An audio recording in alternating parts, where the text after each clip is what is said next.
Is it possible to dye polyester? And if yes, then why is it considered so difficult? In this article we tell you the process that you need to follow in order to dye the fabric. Fabric dyeing allows the cloth to take up different colors, which can be important for a variety of reasons. One of the most difficult fabrics to dye is polyester, as it requires the use of dispersed dyes. Any other dye would make no difference in the color of the fabric. Using dispersed dye in order to color the material can be a tricky method that you need to be careful with. Dyeing process.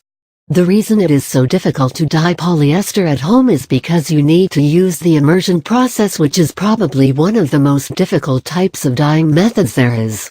You need a constant supply of high heat and specific fabric dyes, which are known as dispersed dyes. The process takes time, effort, skill, and a lot of patience. The things that you need in order to dye the fabric include the following: stainless steel pot, 5 gallons steel pots, 3 small utensil for dye, dispersed dye, polyester fabric dye carrier, white vinegar dye activator, synthropol, rubber gloves, apron method. Use an open space or a space with good ventilation for the process of dyeing.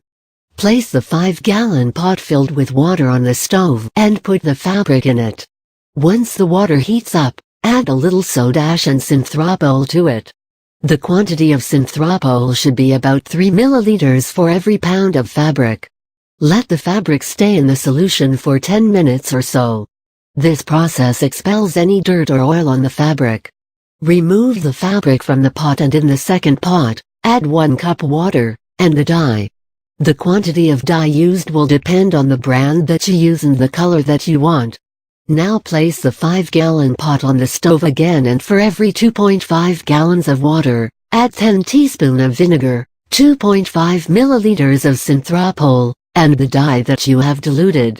Add in order of synthropol first, vinegar next, and the dye at last. Stir the water properly. Put the fabric back into the pot and bring the solution to boil.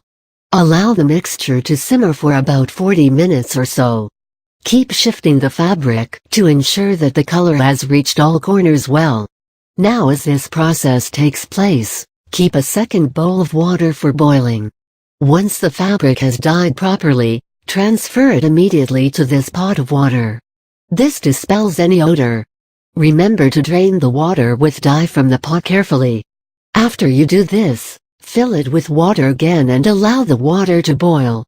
Add 3 milliliters of synthropol and put the fabric into the pot for about 10 minutes or so. After that, remove the same and rinse it in warm water. After dyeing, allow the cloth to dry on a line dry. This is important for proper care of the fabric. It is also important that you never use aluminum pots for dyeing, and always wear rubber or latex gloves to protect your hands. If you are dyeing the fabric a dark color, use the dye carrier NSC. This dyeing process seems easy in theory, but in actuality, it can be a little difficult and will need you to be patient and persevere with the process.